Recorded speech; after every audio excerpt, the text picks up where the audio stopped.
скажем, Ой, і турецький барабан був, ой, ну, як назвали турецький, то вони де, да, старі, ні, старі, була скрипка, на гітарі грали, на базарі. Ну, часом собирались. Але нема нігодного вже ні. Це і на весіллях було, це і на мастацьких мероприятиях.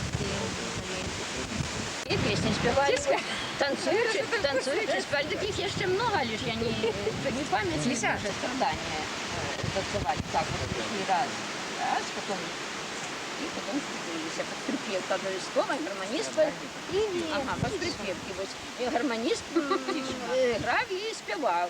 А коли гармоніст не співали, і танцори. Ні, чого під язик гармоніст? Їм вже надоїло. А коли музики не було, то я вже не ведаю. Все одно на чим всі грали. Ні, не було.